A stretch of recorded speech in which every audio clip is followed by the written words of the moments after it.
따스한 봄볕이 거실 창을 가득 채우던 토요일 오전이었어요.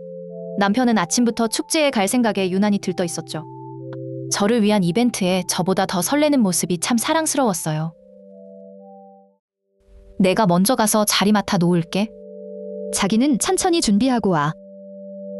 다정하게 제 머리를 쓰다듬는 손길에 저는 아무 의심 없이 고개를 끄덕였어요. 그 손길이 얼마나 달콤한 거짓말이었는지 그때는 몰랐죠. 남편이 나간 후 저는 설레는 마음으로 도시락을 쌌어요. 남편이 제일 좋아하는 유부초밥을 정성껏 만들고 알록달록 과일도 가득 담았죠. 곧 있을 행복한 피크닉을 상상하며 미소가 절로 나왔어요. 생각보다 준비가 일찍 끝나 시계를 보니 약속 시간보다 1시간이나 빨랐어요. 지금 가면 남편을 깜짝 놀라게 해줄 수 있겠다. 장난기 가득한 미소를 지으며 현관문을 나섰습니다. 차에 올라 내비게이션에 아람꽃 축제지를 입력했어요. 콧노래를 부르며 축제장으로 향하는 길, 문득 남편이 어디쯤 있는지 궁금해졌죠. 늘 그랬듯 안전을 위해 위치 공유 앱을 켰습니다. 앱 화면이 켜지는 순간 제 얼굴에서 미소가 순식간에 사라졌어요. 남편의 차는 축제장으로 향하는 국도가 아닌 전혀 다른 방향의 샛길로 빠져나가고 있었거든요. 심장이 쿵 내려앉는 기분이었죠. 길을 잘못 들었나? 처음엔 대수롭지 않게 생각하려 애썼어요. 하지만 남편의 차는 점점 더 축제장에서 멀어져 지도에도 잘 나오지 않는 흑룡산 방향으로 깊숙이 들어가고 있었어요. 볼 일이 있다는 게 이런 곳에서?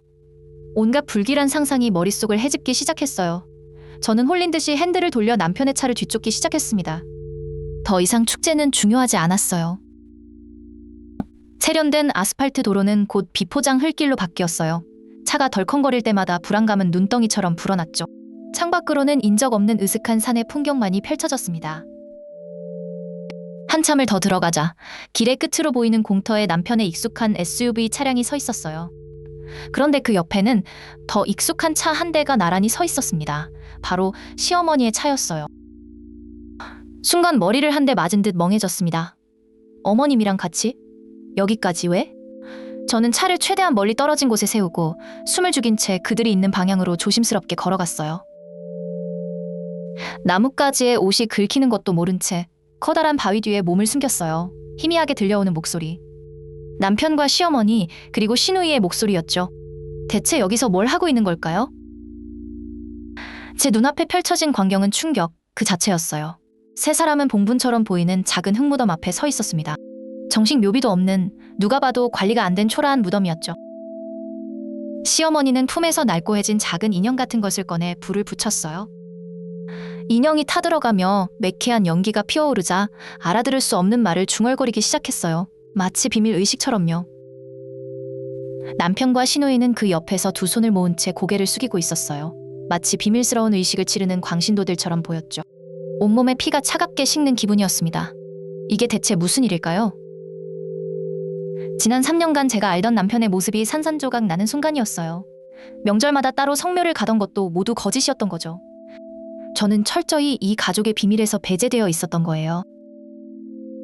그들이 자리를 정리하려는 순간 결심했어요. 이대로 돌아가 모르는 척 살아갈 수는 없었어요. 저는 바위 뒤에서 천천히 제 모습을 드러냈습니다. 심장이 미친 듯이 뛰기 시작했어요. 지금 여기서 뭐 하시는 거예요? 제 목소리에 세 사람은 마치 귀신이라도 본 듯 경악하며 굳어버렸어요. 남편은 당황한 얼굴로 제게 달려왔죠. 하지만 저는 차갑게 그를 바라볼 뿐이었어요.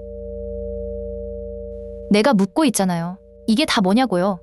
꽃 축제 간다던 사람이 왜 어머님이랑 같이 와서 이상한 짓을 하고 있냐고요? 제 서슬퍼런 기세에 남편은 우물쭈물하며 아무 말도 못했어요. 그때 시어머니가 날카로운 목소리로 소리쳤어요. 내가 여길 왜 와? 여긴 아무나 오는 곳이 아니야.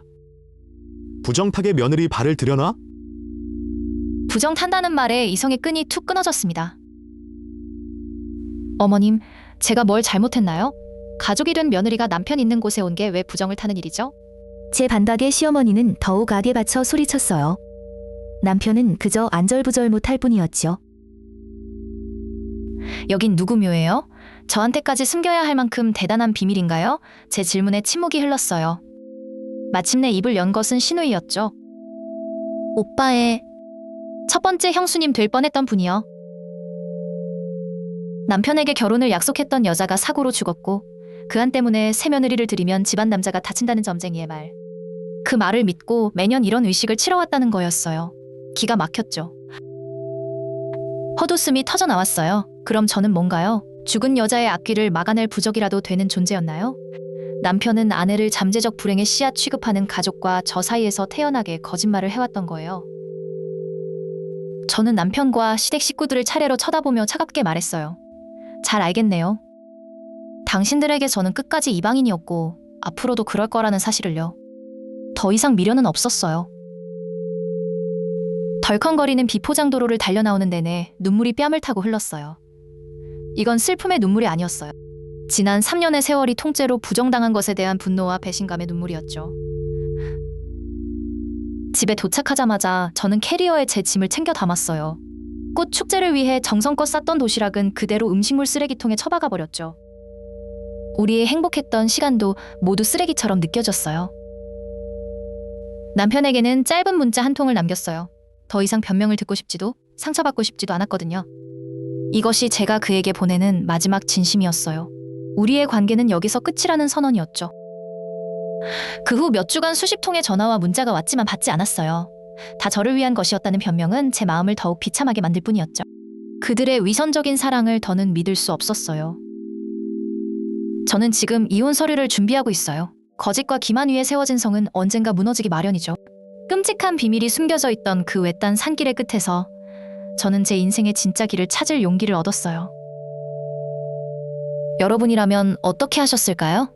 댓글로 알려주세요. 구독과 좋아요는 큰 힘이 됩니다.